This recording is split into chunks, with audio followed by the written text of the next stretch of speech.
इसके मेरी पीछे बात है, मेरी बात, मैं सॉरी आपको टोक रहा हूँ। एक तो पहले ब्रदर राहुल आ गए हैं। ब्रदर राहुल, आपको वेलकम करते हैं।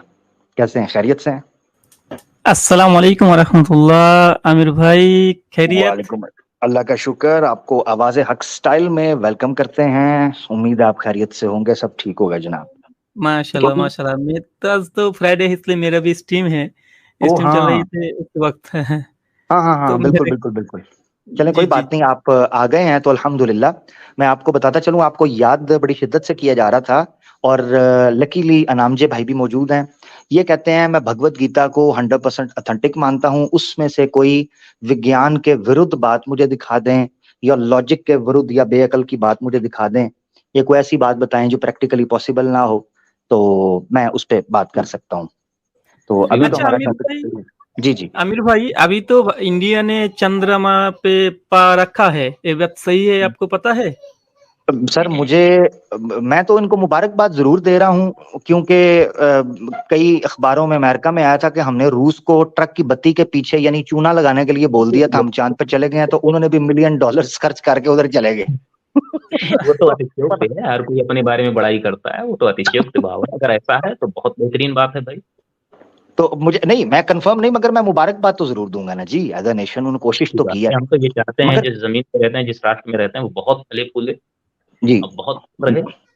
मगर मसला ये बन गया है ब्रदर राहुल, मसला ये बन गया है कि चंद्रयान जो सक्सेसफुल ये तीसरा सफल रहा है, उसके पीछे कारण आपकी स्क्रीन के ऊपर है ना जी। क्या करें अब फिर जी, जी, जी, जी, जी। ये बड़ी समस्या बन गई है जी। अच्छा आमिर भाई, ये चंद्रमा जो है ना, ये नक्षत्र है या ग्रह है? ये उपग्रह है हाँ, उपग्रह ग्रह, है। उपग्रह जी। जी। अच्छा आमिर भाई, मैंने स्क्रीन आपको भेज दिया, थोड़ा अगर इसको अगर जी, जी। लीजिए तो बहुत अभी बेहतर होंगे। जी, जी, अभी मैं शेयर कर देता हूँ जी। जी, आ गया जी। अच्छा, ये है Bhagavad Gita chapter 10 verse number 21। ये पर जो आखिरी जो लाइन है ना, ये पर जो आखिरी जो लाइन जी, है, नक्षत्र ये नाम। पर श्री कृष्ण जी जो दावा किया ना, नक्षत्राणी अहम शशि, जो नक्षत्र के अंदर जो चंद्रमा है वो है श्री कृष्ण जी, इसका दावा मौजूद है। तो ये पर श्री कृष्ण जी क्यों, ट्रांसलेट देख सकते हैं आप, ट्रांसलेट क्या किया आमिर भाई, थोड़ा आप पढ़ दीजिए। हाँ, of the Adityas I am Vishnu, of lights I am the radiant sun, of the Maruts I am mercy, and among the stars I am the moon. है, स्टार्स बोल दिया इन्होंने, जी यानी तो ये, नक्षत्र। तो ये तो अच्छा, उपग्रह बोल रहे थे, ये तो नक्षत्र बोल दिया इन्होंने। ठीक है, आप इसको हिंदी में लाइए पहले। अच्छा इसको हिंदी में, ये संस्कृत देख लीजिए ना, संस्कृत तो आपका पास हाँ, मौजूद है ना? संस्कृत तो है, जूम करें जरा। आप संस्कृत, हिंदी की जरूरत ही नहीं है, संस्कृत सामने है। और अनाम भाई, आप तो ज्ञानी हैं, जी, जरा जी, जूम कीजिएगा। हाँ, और जूम। हाँ, सुन लीजिए आप, मैं समझ रहा हूँ। क्योंकि क्या है ना कि संस्कृत एक वैदिक संस्कृत और लौकिक संस्कृत, जो वैदिक संस्कृत है उसका अर्थ जो है वो निकलता है अलग अलग अर्थों में। इसलिए मैं कह रहा हूँ कि नहीं, आप नहीं, ये हिंदी में भी वैदिक, नहीं, नहीं, नहीं, तो आप भगवत कर गीता दीजिए। भगवत, नहीं, एक मिनट, एक मिनट, ठीक ठीक भगवत है, मैं गीता वैदिक, भगवत गीता वैदिक संस्कृत नाम, है या लौकिक है? मैं ये नहीं कह रहा हूँ, मैं ये कह रहा हूँ कि जो उसका हाँ, वैदिक संस्कृत है, वैदिक संस्कृत है, उसके जो अर्थ निकलते हैं वो कई बार उसके कई कई अर्थ होते हैं। एक ही शब्द तो के नहीं, विभिन्न अर्थ नहीं, नहीं, होते मेरा हैं। मेरा सवाल ये है कि भगवत गीता वैदिक संस्कृत के अंदर है, मुझे ये तो बता दें। नहीं हाँ है, निश्चित, नहीं वैदिक है, संस्कृत निश्चित है, निश्चित वैदिक संस्कृत है, लौकिक ये नहीं, वैदिक। सांसारिक नहीं अच्छा, है। जी। लौकिक, अच्छा, ठीक हो गया। मुझे ये बताइएगा कि भगवत गीता जो है, इसकी संस्कृत महाभारत की संस्कृत से डिफरेंट है? चलिए मैं इसी को पढ़ रहा हूँ, उसको चलो वहां हटाइए वो सब विषय, वो हाँ, बहुत चलेंगे, विस्तृत पढ़ हो लिया। जाए। आदित्यानाम अहम, ये मतलब आदित्य मैंने सूर्य हूं मैं, ग्रहों में मैं हम्म सूर्य हूँ। विष्णु ज्योतिषाम रवि, रवि सुमानम मारीच। हिंदी में हिलाइए सर, हमें थोड़ा दिक्कत हो रही है। नहीं, नहीं सर, संस्कृत पढ़े ना जी, ऐसे तो ना करें। चलिए ठीक है। पढ़िए पढ़िए ना, सूर्य, पढ़िए। आपने स्वामी दयानंद, एक मिनट जरा, आपने स्वामी दयानंद को मूर्ख कहा था, आर्य सूर्य, समाजियों के दिल पर कलेजे पर छुरियां चली थीं, और स्वामी दयानंद संस्कृत में भाषण दिया करते थे, ऐसे ना बात करें ना संस्कृत सर। की, मुझे भी थोड़ी दिक्कत आती है संस्कृत पढ़ने में, चलो कोई नहीं क्योंकि जी, हिंदी पढ़े। भाषा से मैंने एमफिल किया है, तो हिंदी भाषा में मेरी गहरी पकड़ है। संस्कृत बस अच्छा ये है पढ़ थोड़ा दीजिए, बहुत, जो लिखा है पढ़ दीजिए। जी, जी। यहाँ पढ़ दूंगा, इसका अर्थ थोड़ा बहुत मैं निकाल पा रहा हूँ, क्योंकि ये मरीचिरम जी, पढ़े ना? मरीचिरम ऋतमासम नक्षत्र नाम हम शशि, है कि नहीं? मैंने पढ़ दिया, आपसे नहीं पढ़ा गया। जबरदस्त अमीर भाई, एकदम सही। हाँ जी, आपसे नहीं पढ़ा गया, हालांकि आपने एमफिल पीएचडी की है, मैं तो स्कूल के पास से भी नहीं गया। मैंने हिंदी दर्शन, हिंदी साहित्य से मैंने एमए किया है और उसी से मैंने एमफिल किया है। हिंदी में मेरी गहरी पकड़ है, संस्कृत में मेरी बहुत ज्यादा गहरी पकड़ नहीं है। चलें ये पढ़ तो दें, ये इतना तो आप पढ़ सकते हैं ना, ये मिड वाला, साइंस इसको है हाईलाइट पूरा बता दीजिए ना। आपने तो बोला जो चंद्रमा हो एक ग्रह, उपग्रह है, लेकिन श्रीकृष्ण जी नक्षत्र, नक्षत्राणि हम, आपने जो कहा मैं इसका अर्थ यही निकाल पा रहा हूँ कि सूर्य में मैं ज्योति हूँ, रविष्मानम मारीचि, मारीचि में मारुत हूँ मैं, नक्षत्राणाम अहम शशि, नक्षत्रों में मैं शशि हूँ। क्या है यार? जी जी सही, बिल्कुल सही। बोलिए, शशि का अर्थ क्या होती है? शशि यानी चंद्रमा, भगवत गीता सुन लीजिए, भगवत गीता 10:28 की बात कर रहे हैं। 10 किस अध्याय में? 10वें अध्याय, 10:21 विभूति योग, 10वें अध्याय में। आप 10वें अध्याय की बात कर रहे हैं? जी जी, 10वें अध्याय का 21 है, जल्दी निकाल लें जरा ब्रदर राहुल। वाह वाह, अति उत्तम, अति उत्तम। मैं आदित्य के 12 पुत्रों में विष्णु और ज्योतियों में किरणों वाला सूर्य हूँ। मैं आदित्य के 12 पुत्रों में विष्णु और ज्योति में किरणों वाला सूर्य हूँ, तथा मैं 49 वायु देवताओं का तेज और नक्षत्रों का अधिपति चंद्रमा। यही कह रहे हैं ना? नक्षत्रों का चंद्रपति। किसने कह दिया ये इलॉजिकल है, अवैज्ञानिक है? किसने कहा? हाँ, और ये ब्रदर राहुल आप बयान कर दें, क्योंकि आपने ये पॉइंट रखा है, मुझे तो समझ आ गई हुई है, इन्होंने बोल भी दिया हुआ है। कहाँ कंफ्यूजन है इस पूरे श्लोक में, जो कि इतना गहरा दर्शन रखता है स्वयं में? आप इसमें कहाँ संदेह? नक्षत्र जो है एक कैटेगरी है, ठीक है ना जी। ग्रह एक कैटेगरी है, ऐसे ही है जी। अब आप समझ लीजिए, सुनिए, अबे सुनना है ना, आपने कहा सुनना है तो मुझे भी सुने ना, बीच में टोक क्यों देते हैं? सुनिए, एक कैटेगरी है, उपग्रह एक कैटेगरी है, ऐसे ही है। हाँ, निश्चित कैटेगरी है, ये अलग कैटेगरी है। जबरदस्त। चंद्र को आपने कौन सी कैटेगरी में रखा था जब ब्रदर राहुल ने आपसे भगवत गीता पेश करने से पहले पूछा? उपग्रह। उपग्रह। ये क्या कह रहा है? शशि को किस कैटेगरी में रख रहे हैं? लिखा है नक्षत्रों का अधिपति।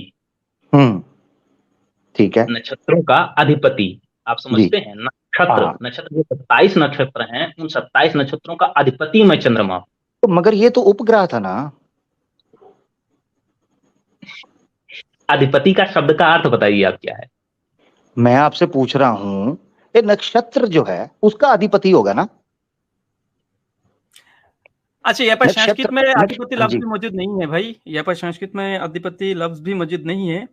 यहाँ पर सिर्फ जो लिखा है ना, सिर्फ जो लिखा था नक्षत्र अहम शशि, नक्षत्र जितने भी नक्षत्र है उसके अंदर मैं चंद्रमा हूँ यानी शशि हूँ। तो चंद्रमा को यहाँ पर नक्षत्र कर दिया, तो यहाँ पर अधिपति लफ्ज भी मौजूद नहीं है संस्कृत के अंदर। कहाँ लिखा है? देखिए, दिखा दीजिए। इस पर तो मिठाई बनती है जो मुझे अभी अभी आई है। क्या बात है, ये नई डिस्कवरी हुई है जी। आई होप के इसरो वाले सुन रहे हो मुझे इस वक्त। ये चंद्रमा भारत तो चंद्रमा चली गई अल्हम्दुलिल्लाह। मैंने तो फेसबुक पे पोस्ट लगा दिया कल खुशी से, लेकिन जब गीता मैंने पढ़ा ना, तो गीता के अंदर ये जब नक्षत्र कर दिया ना अमीर भाई, बिल्कुल देखिए नक्षत्र कर दिया, तो मैंने तो सोचा क्या है भाई, ये क्या है? ओए लड्डू लड्डू। ये भारतीय जो दर्शन है इसके अंदर चंद्रमा को नक्षत्र बना दिया, नक्षत्राणि अहम शशि। क्या है भाई? अमीर भाई कहाँ गया? सुन लीजिए, मैं आदित्य के 12 पुत्रों में, मैं इधर ही हूँ। जी अमीर भाई आ गया। आप सुन लीजिए, उसी का अर्थ निकालो। आदित्या नाम हम विष्णु ज्योति साम। मैं आदित्य के 12 पुत्रों में विष्णु और ज्योतियों में भी मौजूद नहीं है, 12 पुत्र भी वहां पर मौजूद नहीं है। ये तो आपका इंटरप्रिटेशन हो गया ना, श्लोक के अंदर आपका संस्कृत में हाँ, जो लिखा नहीं है आपको इंटरप्रिटेशन घुसा दिया। ऐसे नहीं यार, ये अनाम जी, यही तो पुराणास के साथ और दूसरे शास्त्रों के साथ हुआ है, मनुस्मृति के साथ, इसीलिए तो अच्छा श्लोक पढ़ गए हैं। ऐसे नहीं यार, ये अच्छा, जाती है। ये पर क्या लिखा था कि आदित्य नाम, या हिंदी में अगर अर्थ करेंगे तो आदित्य देर अंदर अहम यानी विष्णु यानी विष्णु, आदित्य के अंदर जो है वो विष्णु कैटेगरी में यहाँ पर है। और ज्योतिष श्यामा यानी ज्योतिष के अंदर रवि यानी सूर्य मान सूर्य, अंशुमन किरानशाली यहाँ पर, फिर यहाँ पर है मरीचि यानी मरीचि, मरुत्तम मरुत के अंदर अस्मि यह, नक्षत्रानी यानी नक्षत्र, अहम यानी आमी, शशि यानी चंद्रमा। तो यहाँ पर जो 12 जो बेटा घुसा दिया है आपने, यहाँ पर अधिपति घुसा दिया, कुछ भी तो नहीं है ना। आप इसको ट्रांसलेट कर दे, क्यों इंटरप्रिटेशन दे रही है यहाँ पर? अगर इंटरप्रिटेशन मैं दूंगा आप लेंगे इस श्लोक का? जी राम जी क्या कहिएगा? अब इसका अर्थ तो भैया यही निकल रहा है, हम क्या बताएं। आदित्य के 12 पुत्रों में, चूंकि आदित्य के 12 पुत्र जो हैं, आदित्य के 12 यानी कि पुत्रों की बात कही इन्होंने, और जिसका इंटरप्रिटेशन 12 भी नहीं थे। मैं वेद खोल लूंगा, आदित्य के 12 पुत्र भी कोई नहीं, 12 नहीं थे, उसके ज्यादा भी थे। हाँ, एक जगह पे 8 लिखा है, एक जगह पे 7 लिखा है, एक जगह पे 12 और एक जगह पे हजारों लिखा हुआ है। तो वो रहने दें, पुत्र रहने दें। आप शशि के ऊपर बात करें, शशि कपूर पे आए जरा, आ जाए। मैं लड्डू खा रहा हूँ। आमिर भाई, चंद्रमा का जो पिक्चर है ना जय हनुमान का, हनुमान जी के एक बार स्क्रीन पर लेकर आए एक बार। सॉरी एक मिनट, स्क्रीन शेयर करें। क्या कह रहे हैं आप? चंद्रमा वाला जो कह रहे हैं, स्क्रीन वाला, मेरा वाला? जी, आपने कुछ पहले दिखा है ना। हाँ, मैं शेयर करता हूँ। मैं जरा लैपटॉप से दूर किचन में यार, मैंने कहा आप आए हैं, आपकी मौजूदगी से लड्डू का फायदा उठा लूं। हाँ जी, तो अभी शेयर कर देता हूँ। आनंद जी, आप देख लीजिए, यहाँ पर कोई गलती हुआ ही है क्या? लोगों में गलती नहीं है, मेरे समझने में थोड़ी बहुत चूक हो सकती है। भाई खुला लिखा है नक्षत्रानी अहम शशि, यहाँ पर श्लोक में ही गलती है, आपका सोच में नहीं है। श्लोक बिल्कुल सही लिखा है। श्लोक में गलती नहीं है, मेरे समझने में नहीं आ रहा है कि जो आप पूछ रहे हैं कि नक्षत्र, क्योंकि 27 नक्षत्रों में चंद्रमा तो नहीं आता, ये निश्चित बात है। चंद्रमा एक उपग्रह है। तो आप कहते हैं जब 27 नक्षत्रों में चंद्रमा नहीं है तो वो स्वयं को चंद्रमा क्यों कह रहे हैं? आप यही कह रहे हैं ना? नहीं, सॉरी ब्रदर राहुल, एक सिर्फ बात कर लूं। देखें, मेरी बात सुने। उपग्रह आपने कहा है, भगवत गीता का कोई प्रमाण दे दें जहां उसको उपग्रह कहा गया हो, तो आपका प्रमाण जो है वो साबित हो जाएगा। साइंटिफिक ये अर्थ ये रहने दें, ठीक है? देखिए, इसकी संभावना भी हो सकती है कि इसको नक्षत्र के तरीके से कहा गया हो, क्योंकि उपग्रह है, बाद में इसे जोड़ा गया हो कि ये ग्रह है, ये उपग्रह है।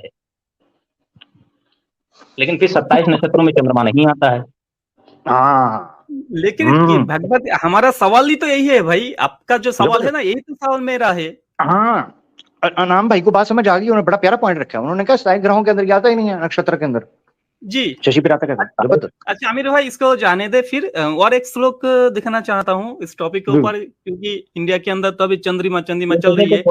विषय को मैं थोड़ा रखूंगा, इस विषय में थोड़ा शोध में इसमें रिसर्च करूंगा कि ऐसा क्यों है, और मैं थोड़ा कुछ दिन बाद उत्तर देना चाहूंगा, क्योंकि क्या है कि मैं उत्तर देना नहीं चाहूंगा, भेजना नहीं चाहूंगा, क्योंकि अगर मुझे गलत लगता है तो निश्चित वो गलत है। क्योंकि आपने बोला था आध्यात्मिक आपने एक बात बोली थी सॉरी ब्रदर राहुल, आपके आने से पहले अनाम भाई ने बड़ी प्यारी बात और बड़ी स्ट्रेट फॉरवर्ड बड़ी बात बोली थी। इन्होंने कहा था कोई चीज अनसाइंटिफिक और इरेशनल और इम्प्रैक्टिकल मुझे अगर मिल जाएगी भगवत गीता से, मैं भगवत गीता को भी छोड़ दूंगा, भाई इसकी भी जरूरत नहीं है। मैंने देखिए, बात ये छोड़ने पकड़ने की नहीं, मेरे काम की चीज हम अपने पास ले रखता हूँ। अगर इसमें कोई दार्शनिक चीज है, कोई आध्यात्मिक चीज है, मेरे काम की है। यानी अगर ये चीज गलत, यानी अगर भगवत गीता से कोई चीज गलत निकल आएगी तो वो गलत होगी ना, यानी सिद्ध हो जाएगा कि गलत है, निश्चय हो जाए। अभी आप कह दीजिए आइंस्टीन की बहुत थ्योरी है, उनकी एक थ्योरी है, क्या बताएं भगवत गीता ना जी उस टॉपिक पे है ना जी। भगवत गीता की कोई चीज सिद्ध हो जाती है, निश्चय हो जाती है कि वो विज्ञान से टकरा रही है और बुद्धि तर्क से टकरा रही है, रैशनैलिटी से टकरा रही है, तो आप उसको, आपने बोला था आप गलत कह देंगे। ये रिसर्च का विषय मैं पूरी तरीके से जब तक नहीं कर सकता, जब तक इसको शोध नहीं कर लेता ऐसा क्यों लिखा गया है। इसका जो ये चूंकि संस्कृत में जो अर्थ है वो सच में ही आ रहा है कि नक्षत्राणामहम शशि यानी नक्षत्रों में मैं शशि हूँ। मारीच मारीची मार्ची मारीची कर्मतुस मारीची बहुत यार संस्कृत हमारे फ्लुएंसी में नहीं आ पाता है बोलने में। नो प्रॉब्लम सर मैं भी सीख रहा हूँ। है मारीचियों में मैं मारुत हूँ। ब्रदर राहुल जिंदाबाद, माशाल्लाह हिंदी जबरदस्त। संस्कृत की हिंदी मुझे समझ में आ रही है, संस्कृत पढ़ने में नहीं समझ में आ रही है। जैसे इसमें लिखा है आदित्यों आदित्यों में मैं विष्णु की ज्योति हूँ। रवि क्या कहे, हाँ किरणों वाला सूर्य हूँ, क्या कह रहा है, मैं आदित्य 12 दुबिता हो गया इस वक्त, बड़ी दुबिता है। सही कह रहे हैं आप, टाइम लीजिए कोई बात नहीं। ब्रदर राहुल आप दूसरा वाला प्रमाण दिखाना चाह रहे थे, ब्रदर राहुल जरा दिखाइएगा। आमिर भाई दूसरे वाले एक हवाला भी मौजूद है यहाँ पर। मैंने अभी ये जो भगवत गीता है चैप्टर 11 इसका जो श्लोका 19 यानी 19 यहाँ पर आमिर भाई पहले ट्रांसलेट दिखाना चाहता हूँ फिर इसको। You are without origin, middle or end. Your glory is unlimited. You have numberless arms, and the sun and moon are your eyes. I see you with blazing fire coming forth from your mouth, burning this entire universe by your own radiance. वाह जी वाह। अच्छा, ये पर जो and the sun and moon are your eyes, ये पर श्री कृष्ण जी का जो दावा है, जो सन है, सूर्य है और चंद्रमा है, ये दो श्री कृष्ण जी का आंख है। तो अमीर भाई हमारा एक सवाल यहाँ पर है कि चांद का कोई खुद का कोई रोशनी यानी आलो किरण लाइट कोई है? क्या कहने, एक आंख श्री कृष्ण जी का, एक आंख है सूर्य और एक आंख है चंद्रमा। नहीं वो काने, हाँ वो काने बेसिकली देखें। सॉरी ब्रदर राहुल मैं इंटरप्ट कर रहा हूँ। वो कान आप काना करें ना, एक आंख जैसे नहीं दिखता, एक आंख से दिखता है, ऐसे हो सकता है? जी। अच्छा, ये पर अनम जी का क्या ख्याल है इस श्लोक के ऊपर, जो चैप्टर 11 वर्ष नंबर श्लोक 19 के अंदर जो लिखा है? नहीं, पिछले वाले श्लोक को मैं जो आप कह रहे हैं सत्ता नक्षत्र, उस पे मैं थोड़ा बहुत हूँ कि हाँ हो सकता है कि आप, चूंकि आप एक भौतिक तर्क के आधार पर, चूंकि उसमें आध्यात्मिक तर्क है, आध्यात्मिक तर्क में मेरे खरा उतरता है, उसका जो गहरा दर्शन है वो मेरे काम का है, लेकिन उसके पीछे जो ये भौतिक तर्क है, यानी कि जो साइंटिफिक रीजन आप ले रहे हैं, ये वैज्ञानिक रूप से तर्क सहित सिद्ध करें, तो उसके पीछे मेरा रिसर्च बाकी है, मैं उसे रख लिया हूं, उसे नोट कर लिया मैंने। अगला ये जो आप कह रहे हैं कि आपको आदि अंत और मध्य से रहित, अनादिम मध्यांत मनंत वीर मनंत बाहुम, मतलब अनंत, आपको अनादि, यानी मैं आपको अनादि देखता हूं, आपका कोई अंत नहीं, आपका कोई और छोर नहीं, आपकी अनंत भुजाएं हैं, आपके अनंत मुंह हैं। शशि सूर्य नेत्रम, यानी शशि माने चंद्रमा होता है, सूर्य मतलब सूर्य, यह है नेत्रम, यानी कि शशि और सूर्य यानी दो नेत्र देखता हूं, चंद्रमा और सूरज के। पश्यामि माने पश्यामि मतलब देखना, पश्य मतलब देखना। त्वाम दीप्त हुताश वक्त्रम, प्रज्वलित, दीप्त मतलब होता है प्रज्वलित होना, जलना, वक्त्रम। इसका जो चूंकि संस्कृत ये है कि आप भ्रंश है, इसलिए हिंदी से मैं समझने की कोशिश कर रहा हूं। इसका अर्थ यही है, आपको आदि अंत और मध्य से रहित, अनंत सामर्थ्य से युक्त, अनंत भुजा वाले, चंद्र सूर्य रूप, नेत्रों वाले, प्रज्वलित अग्नि रूप मुख वाले और अपने तेज से इस जगत को संतप्त करते हुए देखता हूं। तो आपका इसमें प्रश्न क्या है? कहना क्या चाहते हैं भाई? मैं प्रश्न पूछ रहा हूं, इसमें प्रश्न क्या है? इसमें संदेह किस बात पे? प्रश्न आपके सामने है। क्या है प्रश्न? चलो आप ऐसा करें, आप ऐसा करें, टाइम ले लें। जो आपसे पहला सवाल पूछा था बहुत इंपॉर्टेंट है। दूसरा सवाल जो किए हैं तो पूरा लॉजिकल है, इसमें लॉजिकल जैसा कुछ नहीं है। चलें आप पहला हल कर लें, फिर दूसरा पूछते हैं। उन्होंने बड़ी डिटेल से बयान कर दिया, जो कहा वो भी मेरे लिए भी थोड़ा एक चौंकने वाली बात है, क्योंकि 27 नक्षत्रों में तो भाई चंद्रमा का कहीं जिक्र नहीं है, ना शास्त्रों में ना कहीं और। वो तो मैं 49 मारुत अलग हैं, उनका तो मैं याद मुझे है, 27 नक्षत्र इसमें कौन कौन है, स्वा है, ये है, वो है, तो ये सब मैं जानता हूँ, वो अलग चीज है। लेकिन ये है 27 नक्षत्रों में तो इनका जिक्र नहीं है, और चंद्रमा नक्षत्र नहीं उपग्रह है, कई जगह लिखे गए हैं।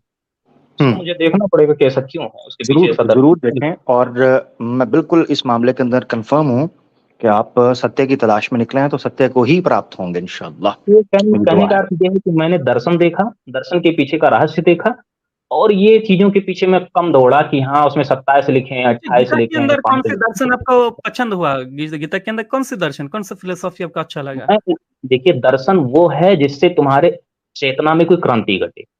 अब मेरी चेतना में 27 नक्षत्र में चंद्रमा आता है कि नहीं आता, इससे मेरी चेतना में कोई क्रांति नहीं घटेगी। भगवान कृष्ण के 75 बीवियां थी, मेरी 5 बीवियों से मुझसे क्या लेना देना? आप बात समझ रहे हैं ना? जी जी मेरे बिल्कुल। काम की चीज मेरे पास रहती है, मेरे पीछे, मैं पीछे जिस पे यात्रा करता हूँ, मेरी अंतस यात्रा है, मेरी चेतना में कोई क्रांति घटे, कोई रूपांतरण हो, मैं अपने भीतर शांति महसूस करूं, सुख महसूस करूं। नहीं आपने तो बोला ना, जो गीता के अंदर जो दर्शन है, फिलोसॉफी है आपका, वो हाँ, अच्छा लगती है इसलिए गीता पूरा आध्यात्मिक जो फिलोसॉफी में दर्शन मुकम्मल। क्या था, जो उसके पीछे जो आध्यात्मिक दर्शन है उसका मैं गहरा तर्क दे सकता हूँ। उसके पीछे निश्चित रूप से मैं 100% कहता हूँ कि 100% आध्यात्मिक बातें हैं। लेकिन जो ये वैज्ञानिक तर्क आपने जो दिया, क्योंकि वैज्ञानिक मैं नहीं कह सकता, जब तक इसके पीछे रिसर्च नहीं कर लूंगा तब तक मैं नहीं कह सकता, क्योंकि वो किस अरे भाई, ये विचार तो से मैंने चेक, असल। ये तो गीता से आप मैंने ये एक बताइए, छोटा क्लिप दिखा दिया आपको, क्योंकि अभी आपको ये छोटी बात, चंद्रिमा अरे चल रही यार, है ना, इसलिए। अगर गीता अरे के अंदर का साइंटिफिक एरर देखेंगे ना, 50 से ज्यादा चल हो जाएंगे। अब ठीक गायत्री ठीक हो मंत्र गया अनाम भाई, खत्म कर रहे हैं ना, कंक्लूड कर रहे हैं, ठीक है ना? इंशाल्लाह आपसे नेक्स्ट बात होगी, अपना ख्याल रखिएगा, ठीक है नाम भाई? ओके, थैंक यू, अल्लाह हाफिज, अल्लाह हाफिज, बहुत शुक्रिया। हमारी दुआ है जी, हमारी प्रार्थना है, अनाम भाई जो है वो सत्य की यात्रा पर हैं और इनको अवश्य इंशाअल्लाह सत्य की जानिब ये चल निकलेंगे इंशाल्लाह। ब्रदर रोर को वेलकम करते हैं जनाब, कैसे हैं? ठीक है जी, अस्सलाम वालेकुम वरहमतुल्लाहि वबरकातुहू। जबरदस्त जी, जबरदस्त वालेकुम यार। ब्रदर राहुल, मैं कहता हूँ ब्रदर राहुल ने तो आते ही जनाब विराट कोहली की तरह जनाब छक्के मारना शुरू कर दिए।